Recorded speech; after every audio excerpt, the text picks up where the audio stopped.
I think what's happened with Billy Te Kahika is his algorithm got out of control, and he started to get fed some stuff during lockdown, in the early parts of lockdown, with just some really bizarre information, and then it kind of indoctrinated him into these really weird beliefs.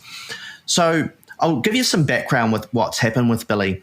Last year we had the New Zealand elections, and 6 months beforehand, Billy started to get political and started to become an influencer on conspiracy theories. Then what happened is he formed a political party called the New Zealand Public Party, and they based all their policies around 5G network, also 1080, which is a pest control that we use here in New Zealand in our forest to contain harmful mammals that attack our native birds. Also fluoride, a vast amount of conspiracy theories, right? And he packed this into a political party and then he created policies on it.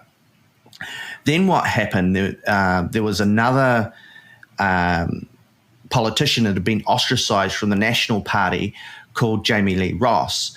And so Billy and Jamie Lee decided to join together in a new political party called Advance New Zealand. So then all of the conspiracy theorist people all flocked to this new political movement. And then what happened is the elections came around, and they managed to get a very poor outcome in the elections of 0.9% of the vote. So they really flopped in the elections, and as do all new political parties in our new political system. We've got a political system called MMP, or mixed member proportional, where it's not first past the post, where there's an opposition and there's a government. We involve other political parties into it, like the Maori Party, the Greens Act. So Billy only needed to reach a threshold of around about 5% of the vote before he could go into Parliament and then become a member of Parliament. And I was really concerned that we were going to have this QAnon member of Parliament who would actually have control and could create policy within our nation. And for me, that was really concerning. How's he polling currently? I mean, he's storming the Capitol right now, I suppose, but how are his numbers and what's going on with Advance? So after the epic failure, what happened is New Zealand Public Party had poured a whole lot of money, put all their money into the Advance Party with Billy, with Jamie Lee Ross. And so Billy announced after the elections that he was pulling out of politics and that he no longer wanted to have anything to do with it, and that he was pulling out of Advance. But what he didn't do is get the money off Jamie Lee Ross. So last week he had to go into the New Zealand Police and answer some questions about where a lot of the campaign funds went to. And so at the moment, Billy is not a politician or wanting to be in a political party. He's more of a conspiracy theorist activist, where he's got this movement where they could potentially today, they could storm our parliamentary building, the Beehive. That's the potential. Yeah, I think he's more of a grifter these days than anything else. I don't think there are many people really anymore, unless they're really on the very radicalized fringe, who take him seriously. He had a big fall from grace last year, not just through the election, but also when he was exposed by our biggest media organization here with a lot of fraudulent stuff he's been up to in the past as a music manager, and also his Christian values that he always promotes. He has an evangelical background that didn't quite stack up with the reality of his promiscuous lifestyle, and all these things really backfired on him. So I think he's seen as more of a caricature these days. And so, you know, on his Facebook Lives, he prides himself on not wearing a mask on Air New Zealand flights where that's mandatory. And somehow he has a get out card for that. And he's a bit of a provocateur. But, you know, there are more venues these days. I just know of a cafe here in Christchurch that actually send him away when he wants to organise talks there or something. So there is actually quite an awareness around that we don't want to host this guy.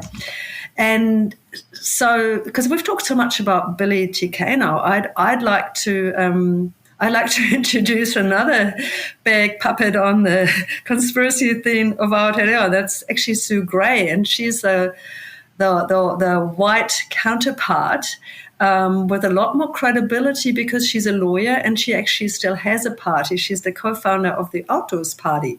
And she just recently tried to sue our government for the vaccine rollout. And so I think she has actually been underreported, whereas a lot of people who looked to Billy Te Kahika and, done their exposés on him, and he's easy to mock and to see for what he is, whereas I think Sue Gray actually gets away with just the same stuff, but in a Trojan horse of looking like she's a credible lawyer, especially also because she is actually a campaigner for medical cannabis, which is a very worthy cause, at least where I sit.